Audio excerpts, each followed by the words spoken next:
Manipur da mayong nariba mi painingai oiraba dengue laichat asi lengang na thawa sadabadagi ni haiduna high court wakalagle haiba pawami yori taum piriba report asigi matungina ngarang phawda case samaga somna nipan thengnare apunba masing case masing silising mariga chahunga mawra manga sure haibagi wafam se yauri aduna dengue gi wafam se husik tongan ba Imphal East amasung West da hena effective oina laichat si santoya toba district na kha masing handaraga so adugo mari lena ba khogi department health department malaria gi leiba department sing nadi yam kan honari haibagi wafam su lai adugo kadai dano ma isoida soiba dawna su tobu mali masigi laichat se sum henkalaiba se thana yamna precaution measure laukhalaga su case sum henkalapu wafam se leibani na kadai dano ma khara hobadawna tawdawna mami tai tamo masing matang se karina thamini nam namakuma akhigi dengue se akhigi swahili word tagi origin to bani ka jo hani ko hani cracking board akhigi hinjabi ne chikpagi nabado namakuma yam kana chikpa hakchang na tohum khangdaba adon thaina dagi lum lerba laina ni masi every country da adagi history da maming tholat thogalerama ba aduga masi se mana yam nungai ba 18 degree celsius 20 degree celsius yam nungai ba ade plus अखोगी Imphal east Imphal west ना urbanization हाइगद्रा अदगी लपी सागलकपा युम सागलै म्याम सिना उवादी सुम हंतरकपा युम न पांगेन हेंगलकपा हाइदी मसी चखलकपा हाइगद्रा अदुदगी मसीदगी ख्वाइदी हेना याम urbanization Imphal east Imphal west ना ख्वाइदी मसिंग यामी से अदुगा एवरी डिस्ट्रिक्ट सुलुम नाइ एवरी डिस्ट्रिक्ट सु मोइना नाबसे मोइना पानबसे मसी केनो तरुंदो माली हाइ अदि अखोई साइदगी ची हनखिगुंबा even district khad nai arigi firzol dadi ina na de na hai amani na ba adu moina atopa mafam ama akhoi imphal dani khangni imphal west chalaga chi aga lakpa su yai haiba concept ama su leiba adi akhoi haju uri sina yamna ki ningai oiba sina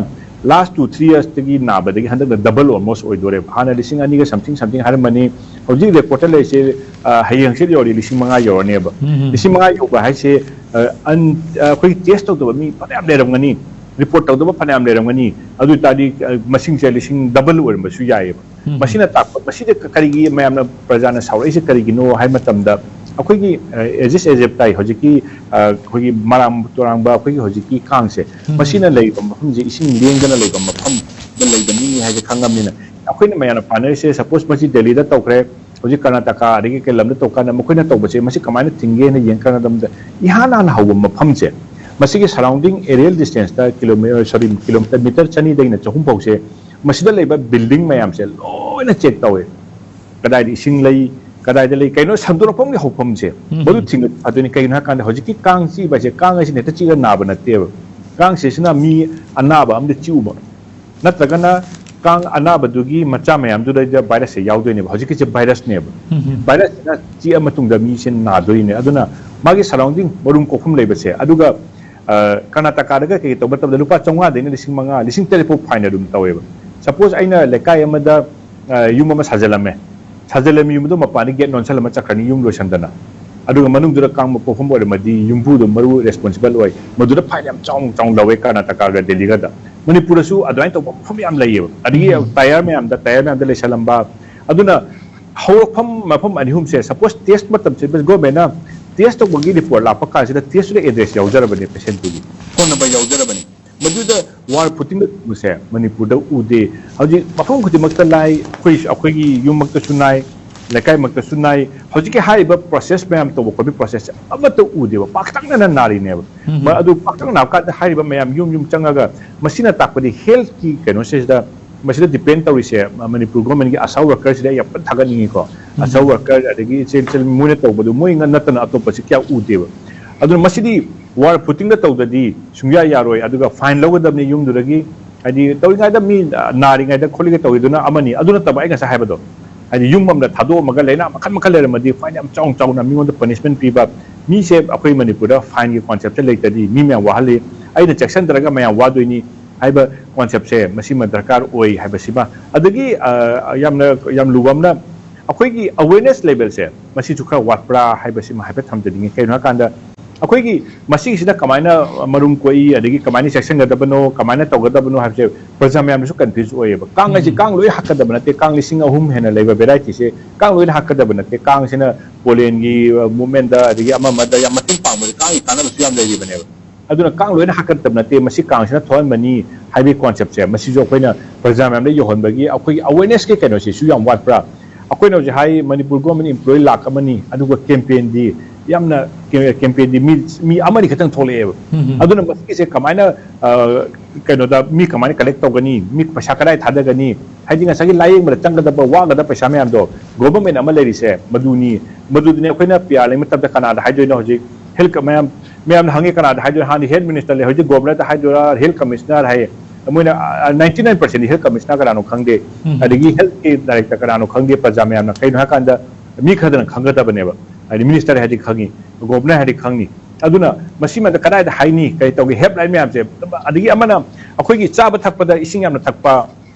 अदगी test याम तोबा मास test अदि ngसागी platelet count तो हंदरक्तनबा normally ideally 1.5 ki mathak le haibani nem thada di drip kap to khotna platelet walaga platelet kapa aduga message da praja myan khang da na antibiotic ka pucha jasan antibiotic ite haidudi antibacteria ni chili virus ni mari leina pona te kana praja da tak khotna masigi campaign che ainu da khoi tv channel adigi ELITETV da khoi ngasi si nainari ba adi atoba tv channel akhoi tv channel adigi newspaper kanguna kauraga discussion to holmanatana अखोई क्या उदेब government level लगी अदुना अखोइनो हाइसे government हाइसे प्रजाना दरकार लेबदो मदु वार footing ने तन हाइसे मसी वार footing तगदबनी हंदक लिसिंग मंगा ओबियाय मथंग लिसिंग तरा ओबियाय हेंगलक पयाय अरु temperature जुम हेंगली housing नवंबर नि हाइनदी अखोइ चिल्ड्रन डे नक्सलक पसी होजि अखोइ थाइना चिल्ड्रन डे होजिंग नवंबर 14 नवंबर निसंगे अखोइ पिगादा मार्च पासुम चटपनिना नेहरू की चिल्ड्रन डे सानबगी मदु मतम जो कोई जैकेट जर्सी लिप मतम ने होजि पो कोई सारी सिने होजि जो कोई लोई मणिपुर फैन एसी लोई दरकार होय मसिना ताकपदी ग्लोबल वार्मिंग की इंपैक्ट से मणिपुर सु लाबलिना मसु कमाइने हिंगदगी हबसे प्रोग्राम याम सु इन्फॉर्म तो वम दरकार होय अदुगा चखली ने ना मसिदा कोई प्लानिंग की मसु दरकार होय कोई नला मैम से हादि मसि जे कोई नला इसिंग अचेम लेबन ते मसनान बद लेबनी मदुना मसि मैम कमाइन तगदगे से याम तोइना रेगुलर ब्रीफिंग अमा दरकार होय हादि मसिदंग आइना नबको मा अबाइना खन्नरगा ओइगदब नते हंजन बियो बजे हंजन हंजन हाइबा अदगी लंबीदा याम तोइना लावबा हाइबा अदुगा लावबसी अखोइना सुम येंबदा लावबसु हाइबा चंगे ति माइना लाव गाड़ी थौगिबदो देंग अन हानि अदगी मथंग लेकाय द गी तानी मथंग लेकाय द ही हेन तानी हिदाक अदना लावबा बहम द फजन लेरमगा कमाइना कैंपेन तौबा हाइगनी कायसे अदना माइक अमा गाड़ी थौरगा वांगम बदंग ngang चखिबदु नते कैंपेन ममिंग तौबु नते मैसिव कैंपेन हरफमदुगी अकोइबदा वार फुटिंग द युम खुंग चंगागा तौमतमदा हाइबा प्रॉब्लम से 80% ति हंदनी मसिगी से सागलकपगिनी लाइफ चेंज किनी मसी याम लुबा इशूनी चहिगुदिगी हेंगलकनी मसिना हक्चांग याम सोनबा मी वाहनबा वर्किंग आवर हंदहनबा मिगी हेल्थ डेंजर लादी वार फुटिंग तौगदबनी हाइगलुसिंदा